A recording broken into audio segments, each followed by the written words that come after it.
Welcome to today's show.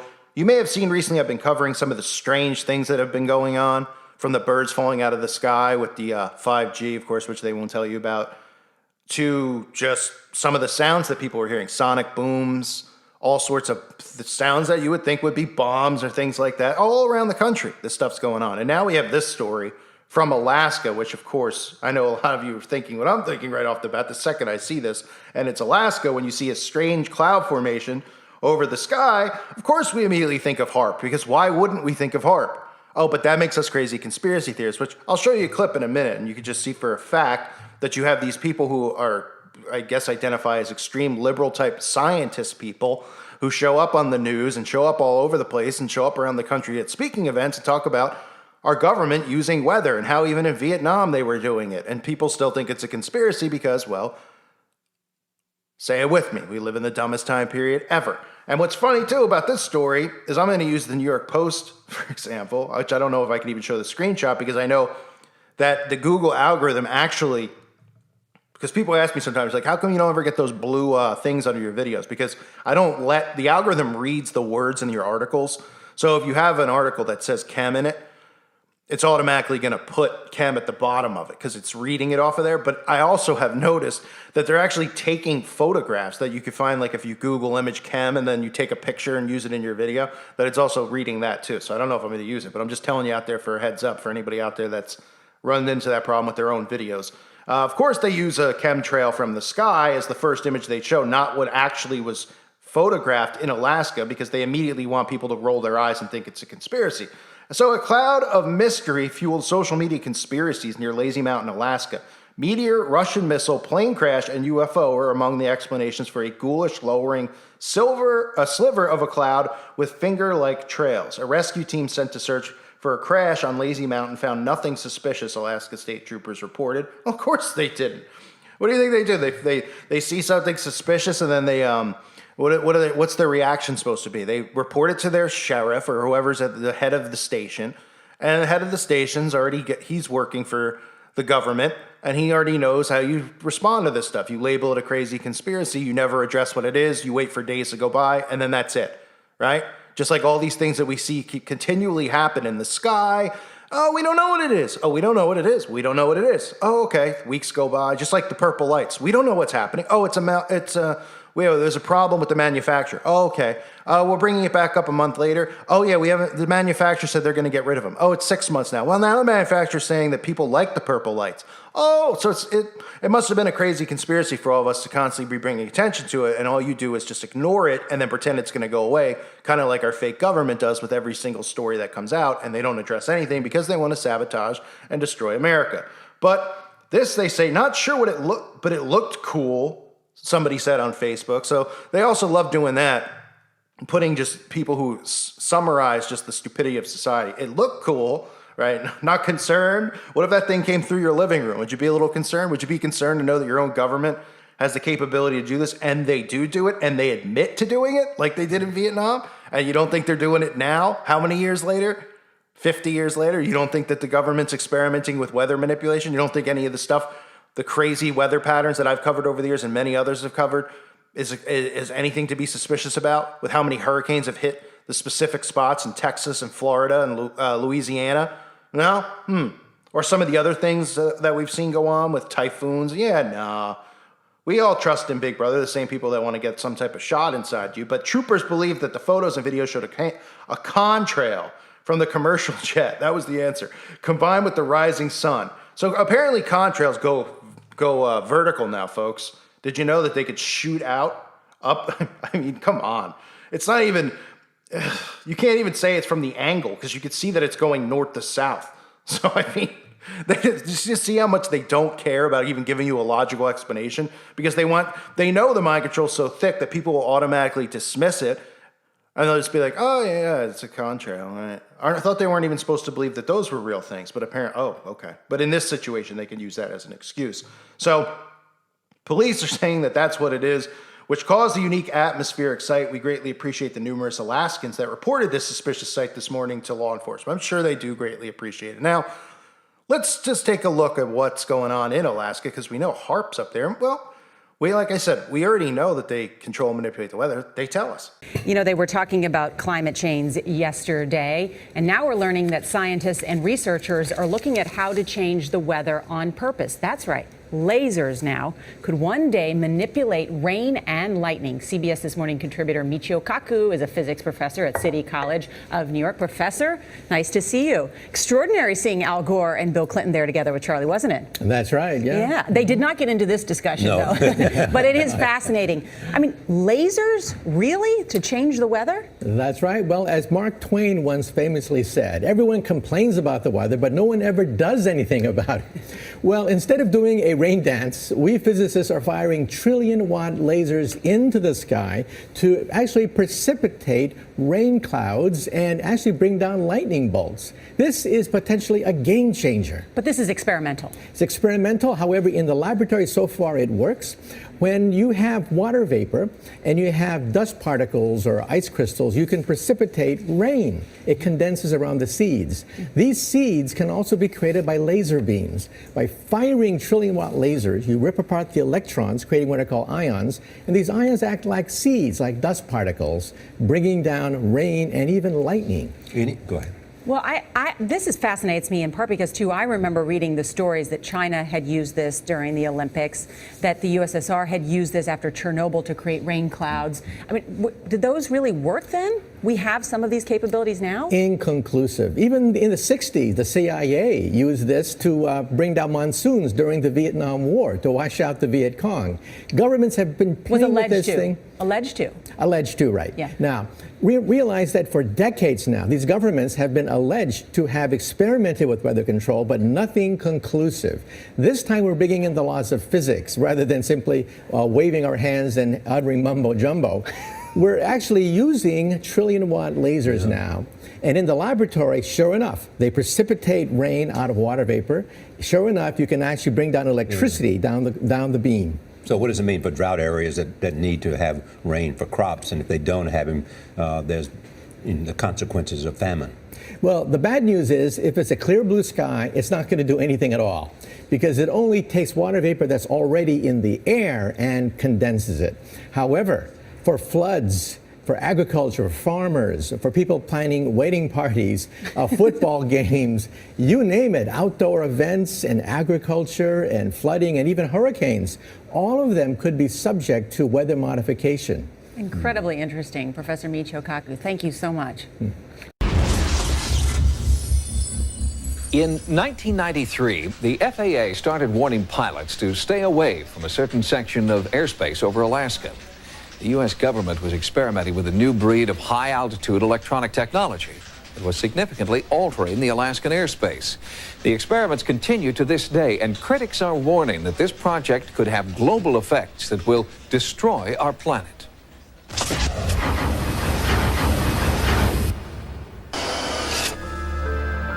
In Alaska, the rugged, pristine wilderness is timeless, most of it remaining just as it has for thousands of years. In the midst of all this natural beauty, just outside the small town of Gakona, stands an enormous and seemingly harmless antenna farm. It is a $100 million Air Force project known as HARP, and critics of the soon-to-be completed facility charge it just may turn out to be the ultimate doomsday machine. It's got all the marks of Dr. Strangelove on it. HARP is an acronym for High Frequency Active Auroral Research Program. According to program manager John Hesher, HARP is a research facility designed to study the ionosphere. All the military have communications, surveillance, navigation systems whose paths either traverse the ionosphere or reflect from it. And so we need to be very careful about what we know about it and how we study it. What we're interested in is what is the effect of a large input of energy on the ionosphere. The ionosphere is the outermost layer of the Earth's atmosphere. It is part of an electromagnetic field that keeps out harmful solar and cosmic radiation. One visible effect of the sun's rays hitting the ionosphere is the aurora borealis, known as the northern lights. The ionosphere also plays a vital role in worldwide radio communication. The first transmission of radio waves across the ocean were quite a surprise when it was first done. People thought there'd be no chance to transmit the signals across the ocean by wireless. And fact, what the ionosphere does is act like a mirror. And so we transmit a signal and it bounces off the ionosphere and then it bounces off the Earth. When HAARP is fully operational, it will transmit extremely powerful blasts of high-frequency radio waves directly up into the atmosphere, superheating the electrons that make up the ionosphere. This will cause them to disperse, effectively punching a hole in the ionosphere. But after you turn the instrument off, this thing kind of moves around and it gets replenished. And within a few minutes, it's back to where you can't even detect that there's a hole anymore. The Air Force says that manipulating the ionosphere and studying the effect will allow them to improve the efficiency of communications, navigation, and surveillance systems. But researchers outside the military see HAARP as a high-tech weapon with global implications. The way I see HAARP as it is right now, it is a premier, top-notch, high-energy radio physics experiment, and it has definite military applications.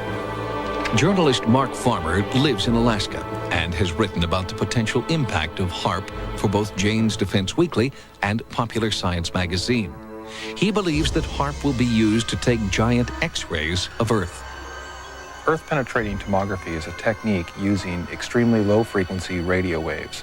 Today in geophysical probing, scientists will use explosives or a machine that thumps the ground to produce these waves, but HAARP will stimulate the auroral electrojet to make an antenna thousands of miles long that will emit these ELF waves. Farmer's research indicates that the extremely low-frequency waves would be capable of penetrating several kilometers into the Earth, ferreting out nuclear storage facilities and other underground military installations. This is producing surveillance systems able to detect stealthy cruise missiles and aircraft. These are systems that will enable us to communicate at higher data rates and at greater distances with our ballistic missile submarines. While the Air Force insists HAARP is not an offensive weapon and is necessary for continuing national security, Alaska native Nick Begich proposes a different scenario in this new book. The things that we found in other Air Force documents, one in particular was a document put together in '82. The document was called Low Intensity Conflict in Modern Technology, with a foreword by none other than Newt Gingrich.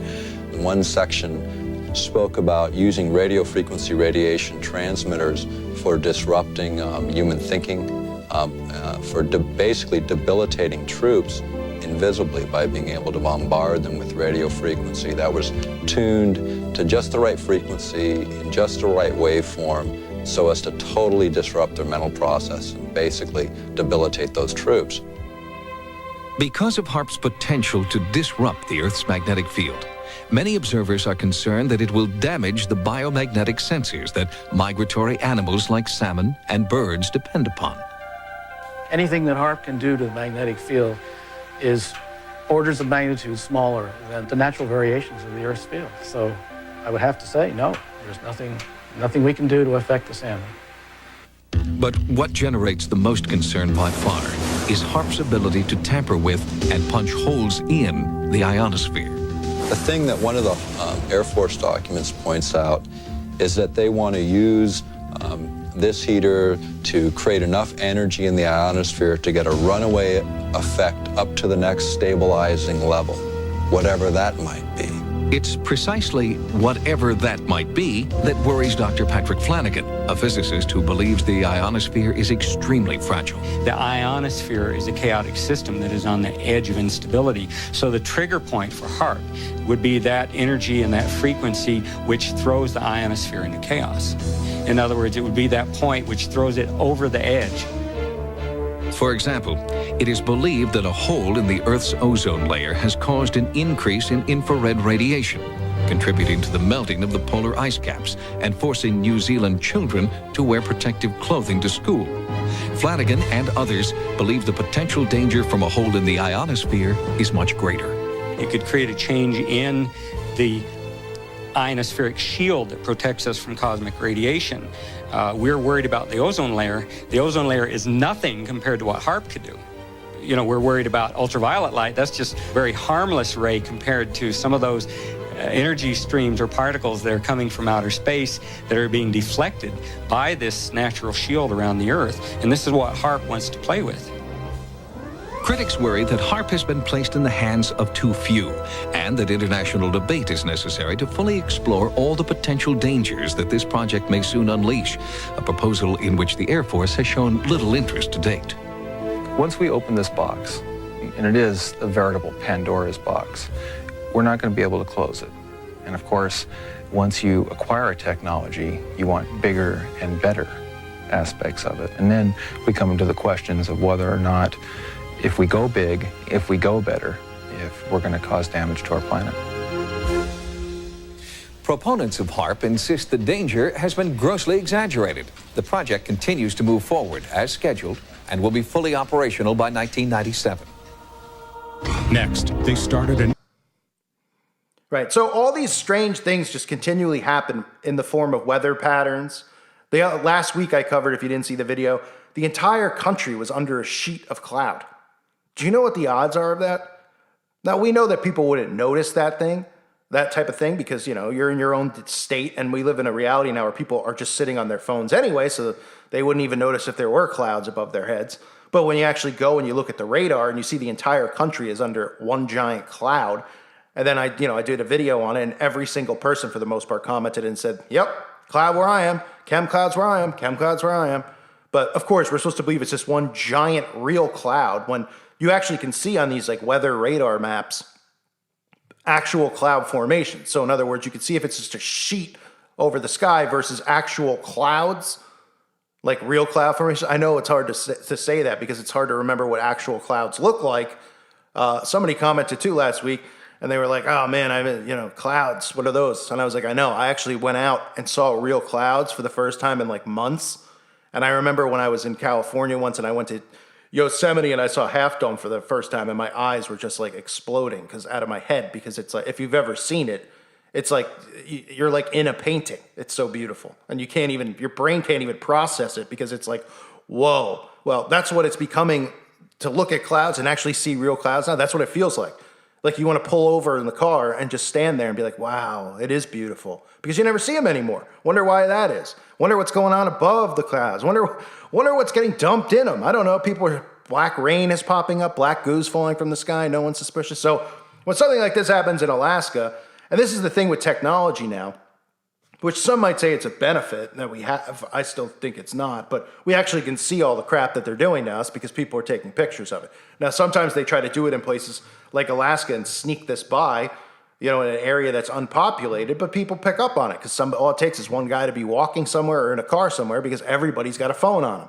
So everybody's got access to a camera. So when they do stuff like this, they pretend like they go and they investigate it, and they say, nothing happened, everything's fine, right?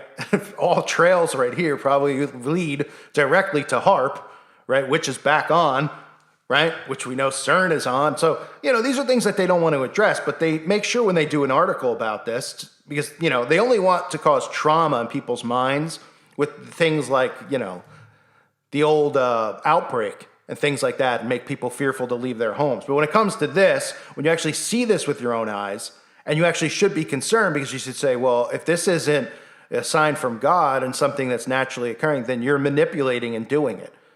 And instead, they just go, wild conspiracy theories forming over the cloud formations in Alaska. How is it a conspiracy theory? We're looking at it with our own eyes. Tell us what it is. Oh, it's a conspiracy theory. As if we all painted this picture and sent it to the news outlets and said, look, look, it's a cropped photo. No, they're admitting it's a real photo. So tell me what makes it a conspiracy theory. What, because somebody tweeted on Twitter that it looked like a UFO? That makes it a conspiracy theory? How about you just answer what it is and tell us what could possibly have happened here, instead of just dumping, it could have been a contrail. Oh, yeah? Could it have been? Why is it going north and south? Common logic at all? Oh, contrails can go north and south. I didn't know planes could fly so inverted. I must have missed something. I didn't know Continental on its way from Alaska to San Francisco, I didn't know that they, instead of going east to west or whatever, going south from Alaska, I didn't know that they just went straight north into the sky. That's interesting. Huh? I mean, it almost looks like one of these, these ridiculous photos we see from SpaceX. But even with SpaceX, when they do that, we see the thing going from, wait a minute, it's going straight up in the air because, it's supposed to go up into space, and then it just veers off into the ocean. And of course, they never tell you why. No, with this, it's not even veering off, it's going straight up, and they're telling us it's an airplane. I mean, it's unbelievable. It is so unbelievable. Everything is like right in front of us, and none of these people in power will answer any questions, and they just label it this stuff. And what drives people like me and you crazy is how do people not see it? They just, because they're so lazy and they're so caught up in their own bull crap that they, their day-to-day life. What color nail polish am I going to put on? What pictures can I take to post on social media so I look like I'm special and important? Meanwhile, your government is doing everything that's happening in your life that's traumatic is coming from them directly. And people out there, they take things like the storms that we see, and they're just like, then they suddenly believe in God, these atheists. They're like, oh, it's an act of nature, it's an act of God when we see all these storms. Well, your government admits that they can do it. And then they go, well, why would the government want to do it? Oh, I don't know. All these people in positions of power say they want to depopulate. All these people in positions of power want to destroy certain areas and certain land and then take over the land. The government, they have these FEMA camps there. Oh, yeah. Well, what happens when these big hurricanes happen? Well, they run people into their FEMA camps. A lot of them vanish. Not all of them, but a good majority of people never come back into society again. I wonder what happens. I mean, it's unbelievable. So Lazy Mountain is where this occurred. You might as well call it lazy reporting because they just slap chems on it. And in reality, they should be explaining what a chemtrail is. Instead, they go, it's a contrail from a plane that can mysteriously shoot from the ground and go directly into the air. And, okay. And then what happens? Where's the plane? Right? If it's a contrail, where's the plane? Did anyone find the plane? Is the plane, did it hit the top of the, where'd it go?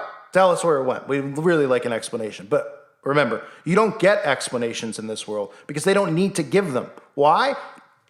Because everybody laughs everything off and just they think it's like, when I talk about these people, they do debunk videos on like all these conspiracy channels, including myself. And they're not debunking anything. They're just laughing, right? They don't even know what the term debunk means. It doesn't mean you watch somebody else's video and then you laugh. That would just be you making fun, which is fine. Go ahead. But to claim that you're debunkers when you don't have even a grain of rice in your head, a brain the size of a grain of rice, I should say, because you can't think anything through and you think everything's a big joke. I mean, it's pretty embarrassing what we live amongst. The human species has become, I look at insects and they're smarter.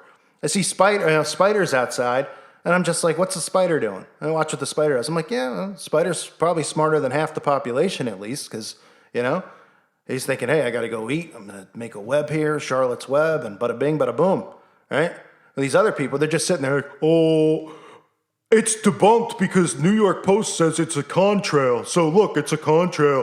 I've debunked the conspiracy.